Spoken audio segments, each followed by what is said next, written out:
Hi అండి. Hello, అందరూ ఎలా ఉన్నారు? Welcome back to Savitri vlogs. అందరూ బాగున్నారని అనుకుంటున్నాను. అయితే నేను ఒక మంచి రెసిపీతో అయితే మీ ముందుకు వచ్చేసానండి.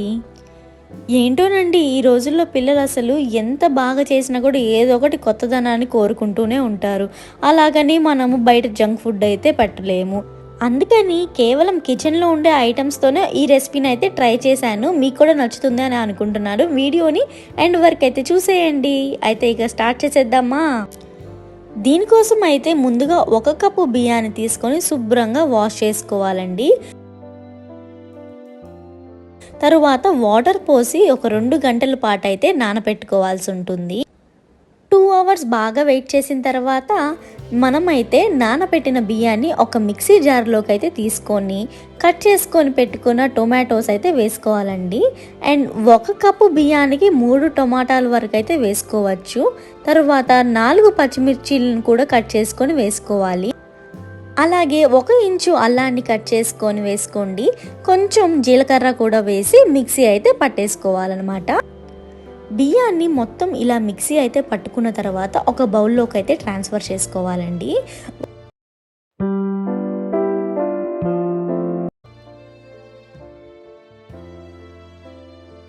ఒకసారి చక్కగా మిక్స్ చేసుకొని 1/2 కప్ సుజీ రవ్వ అంటే బొంబాయి రవ్వ అంటాం కదా, అదైతే చక్కగా వేసుకొని రుచికి సరిపడా అయితే సాల్ట్ని అయితే యాడ్ చేసుకోవాలన్నమాట. సాల్ట్ యాడ్ చేసుకున్న తర్వాత కారం కూడా యాడ్ చేసుకోవాలి. మనం పచ్చిమిర్చి వేసుకున్నాం కదండి, సో కారం అయితే కొంచెం తగ్గించుకొని వేసుకున్నా కూడా పర్వాలేదు అండ్ సరిపోతుంది. మీ స్పైసీకి అయితే తగ్గినట్లుగా వేసుకోండి. ఇప్పుడైతే పిండిని బాగా ఒకసారి మిక్స్ చేసుకోండి. ఆ తరువాత ఎగ్స్ అయితే తీసుకొని చక్కగా పగలగొట్టుకొని పెంక్ అనేది కలవకుండా నేనైతే ఇక్కడ 5 ఎగ్స్ అయితే తీసుకొని వేసుకున్నాను అనమాట. ఇప్పుడు ఎగ్స్ని తీసుకొని బాగా పిండిలో మిక్స్ అయ్యేలాగా కలుపుకోవాలన్నమాట.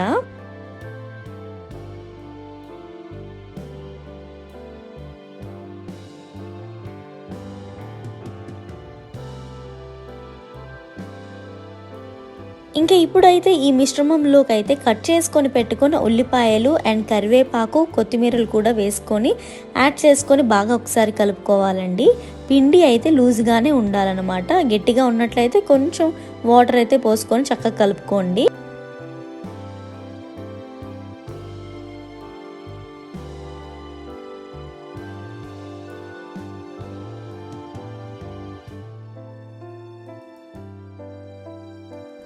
ఇంకా స్టవ్ ఆన్ చేసుకొని స్టవ్ మీద ప్యాన్ అయితే పెట్టేసుకొని చక్కగా తగినంత ఆయిల్ అయితే వేసుకోవాలండి. హీట్ అయ్యాక ఇలా దోశల్లాగా చక్కగా వేసుకోండి.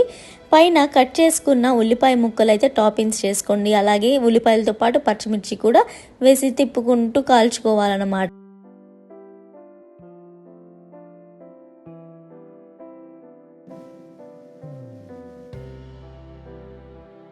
ఇంకా ప్లేట్లోకి తీసుకొని ఇలా సర్వ్ చేసుకొని తింటే ఉంటుంది, అదిరిపోతుంది అంతే అండి.